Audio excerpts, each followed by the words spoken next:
और पिछले 2 सालों में 5वें स्थान पे आ गया। सरकार ने उसके सारे टैक्स छोड़ दिए। जो टैक्स आपके ऊपर खर्च होना था, जिस टैक्स से आपकी तरक्की करनी थी, वो आपके हिस्से का टैक्स बाबा रामदेव की जेब में पहुंचा दिया। आज से 7-8 पहले तो बाबा रामदेव के पास कुछ भी नहीं था। आज देश के 5वें नंबर का अमीर है। इसलिए अंबानी, अडानी और बाबा रामदेव, इनका कोई माल मत खरीदना। हम छोटे व्यापारी से खरीदे, छोटे फैक्ट्री वाले का खरीदे, उससे देश की जीडीपी बढ़ती है। ये लोग तो लेकर उस पैसे को हड़प कर रहे हैं। तो बस इतनी सी बात आपके बीच में कहनी थी और आपके दर्शन करने की बहुत इच्छा थी।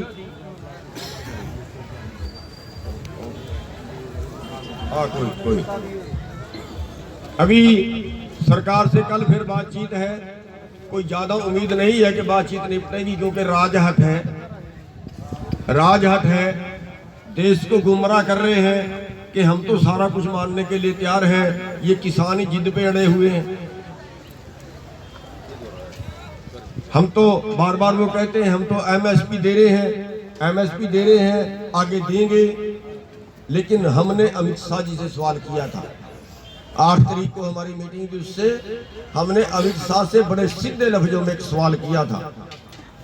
कई बार मैं मीडिया में ही बोल चुका हूं कि अमित शाह जी, आप देश को गुमराह कर रहे हैं कि हम एमएसपी देंगे, हम एमएसपी जारी रखेंगे।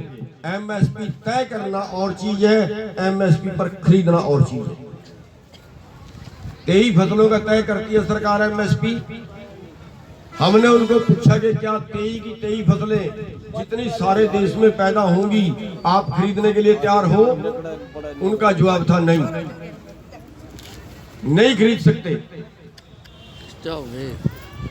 कितनी खरीदेंगे? आज के टाइम में कितनी बिक रही है? जितनी पूरे देश में पैदा हुई उसका करीब 6-7-8%। यानी केवल हरियाणा और पंजाब से 2 फसलें बिकती हैं, धान और गेहूं। तीसरी फसल यहां भी नहीं बिक रही। और आपने मक्की पैदा की, मक्की बिकी 1100 रुपए, रेट है 1850 रुपए। आपका धान भी कट लगा के खरीदा।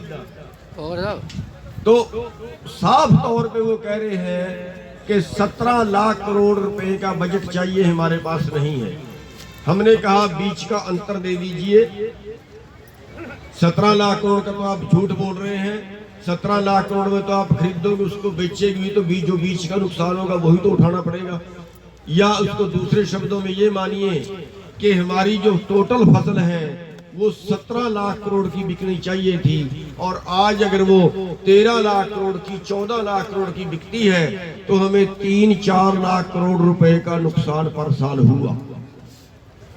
और अगर 3-4 लाख करोड़ का नुकसान हुआ, वो हमारा अधिकार था, वो हमारा कानूनी अधिकार था, हमारा नैतिक अधिकार था। न्यूनतम समर्थन मूल्य, न्यूनतम, उससे कम नहीं मिलेगा। न्यूनतम कम से कम 17 लाख करोड़ आने चाहिए थे। और अगर हमारी जेब में 17 लाख करोड़ नहीं आए, अगर हमारी जेब में 14 लाख करोड़ आए, 13 लाख करोड़ आए, तो इसका मतलब ये है कि 3-4 लाख करोड़ हमारा रुपया आपने डकार लिया। और अभी मेरे सामने सवेरे एक आंकड़ा आया है, उसमें बताया गया है, सरकार के स्पेशलिस्ट हैं बताने वाले, कि पिछले 15 साल के अंदर 45 लाख करोड़ रुपया किसानों की जेब में और जाना चाहिए था। पिछले 15 साल में 45 लाख करोड़ रुपया किसानों की जेब में और जाना चाहिए था, जो नहीं गया। और अगर वो 45 लाख करोड़ रुपया हमारी जेब में आ गया होता, आज कितना कर्जा देना आपने? सारे देश के किसानों ने एग्रो इंडस्ट्री का कर्जा अलग निकाल दें तो करीब 7 लाख करोड़ रुपया कर्जा हमारे ऊपर है, करीब 7 लाख करोड़ रुपया। और अगर हमें केवल एमएसपी मिलता, केवल एमएसपी की बात कर रहे हैं हम। स्वामीनाथन आयोग के हिसाब से नहीं, स्वामीनाथन आयोग के हिसाब से तो और ज्यादा बनता है।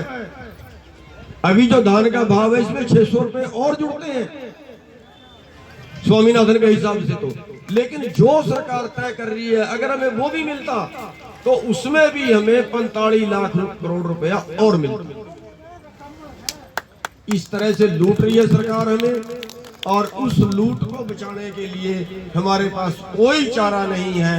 बस एक ही चारा है, ना तो हम अगर हम उम्मीद करेंगे बीजेपी को बदल दें, कांग्रेस आ जाएगी और फिर हल हो जाएगा, नहीं होगा। हल तो होगा केवल लड़ाई से ही। और उस लड़ाई में आज आप लोगों का तो कसूर नहीं है। आज आप लोग तो मेरे ख्याल से इससे ज्यादा हम क्या उम्मीद कर सकते हैं, इससे ज्यादा हमने उम्मीद की भी नहीं करती।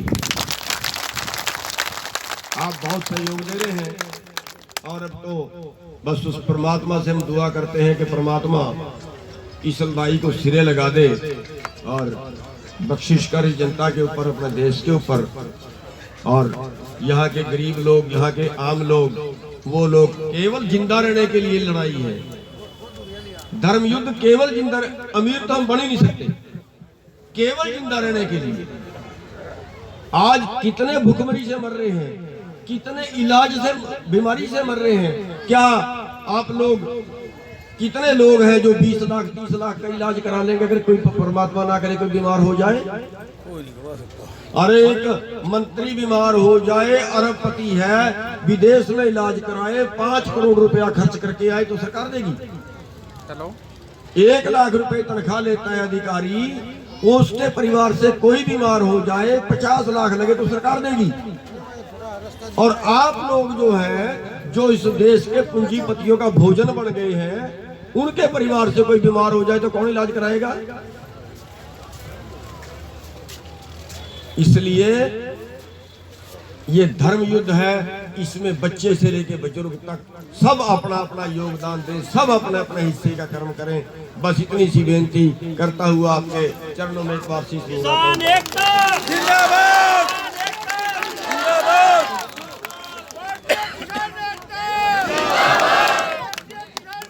किसान एकता, किसान एकता, गुरनाम चरूणी आगे।